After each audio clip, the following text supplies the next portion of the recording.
जब इतनी बात कही हजरत अब्दुल्ला का कलेजा, हजरत अब्दुल मुत्तलिब का कलेजा ठंडा हुआ। कहने लगी बेटी अल्लाह ने मेरी दुआ कबूल कर ली है। कौन सी? का मैंने एक दिन काबे का गिलाफ पकड़ के दुआ मांगी थी, लगता है वही बरकतों वाला बच्चा आ रहा है। अल्लाह अकबर।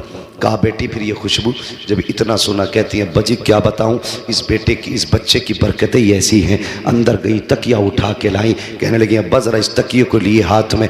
आपने तकिया हाथ में लिया, खुशबू मुझको अंबर से तेज नाक के अंदर आ गई। बेटी ये क्या है? कहती है अब्बा मैं इस पे सर रख के सोती हूँ, इसकी खुशबू नहीं जा रही है। अंदर गई दुपट्टा लाई, कहने लगी अब्बा इस दुपट्टे को सूंघिए। आपने दुपट्टे को सूंघा, खुशबू आ रही थी। कहा बेटी इसमें क्या बात है? कहने कि अब्बा एक दिन मेरे माथे पे पसीना था, मैंने इस दुपट्टे से पसीना साफ कर दिया था, कई मर्तबा इसे धो चुकी हूँ, अभी तक दुपट्टे की खुशबू नहीं गई है, बल्कि जिस पानी से धो देती हूँ वो पानी भी महक जाया करता है। अल्लाह अकबर। हजरत अब्दुल मुत्तलिब खड़े हैं, झूम रहे हैं। हजरत फातिमा नबी की दादी, आपकी ज़ौजा अंदर गई है। दीवार कच्ची मिट्टी की थी, मिट्टी छुटा के लाई, कहने लगी मेरे सरताज जरा इस मिट्टी को सूंघिए। आपने मिट्टी को सूंघा, कहने लगी इसमें से बड़ी तेज खुशबू है। फरमाती है सुनिए कल आमीना इस दीवार पे हाथ रख के खड़ी थी, अब तक खुशबू आ रही है। अल्लाह अकबर। अब्दुल मुत्तलिब मुस्कुरा रहे हैं। कहा बेटी बड़ी अजमतों वाला बच्चा है। कहती है अब्बा जी बात यही खत्म नहीं हो जाती। कहा बेटी और भी कुछ? कहा हाँ। कहा क्या बात?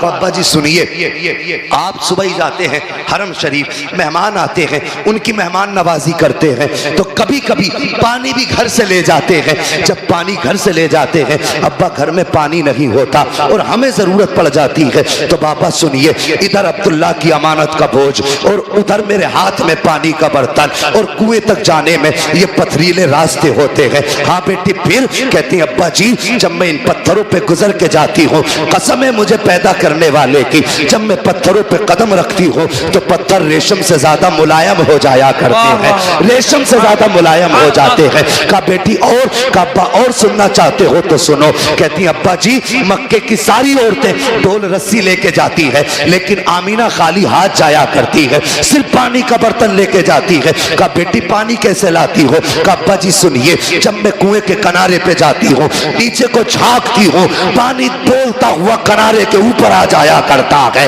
और अब्बा जी औरतें कहती है कि आमीना ठहर जा, जब तक तू यहाँ रुकी रहेगी ये पानी भी किनारे तक रहेगा। कहा अब्बा मैं रुकी रहती हूँ, पानी भी किनारे पे रुका रहता है। मक्के की औरतें पानी भरती है, वापस आ जाती है। कहा जब तक मैं रहती हूँ पानी भी ऊपर रहता है। अब्बा सब औरतें आ जाती हैं, सारी लड़कियां आ जाती हैं, मैं सबके पीछे आया करती हूँ। कहा फिर? कहा अब्बा जी जब आती हूँ कभी ऐसा होता है कि पेड़ सजदे में गिर जाते हैं, और कभी ऐसा होता है कि पत्थर बोलने लगते हैं, कभी छोटे छोटे तरीके बोलने लगते हैं, कंकर भी बोलते हैं, अब्बा जी घास के तिनके भी बोलते हैं। अब्दुल मुत्तलिब ने इतना सुना, कहते बेटी बता तो सही क्या पत्थर बोलते हैं तो तू सुनती है? हाँ अब्बा सुना करती हो। क्या जब वो बोलते हैं तो उनकी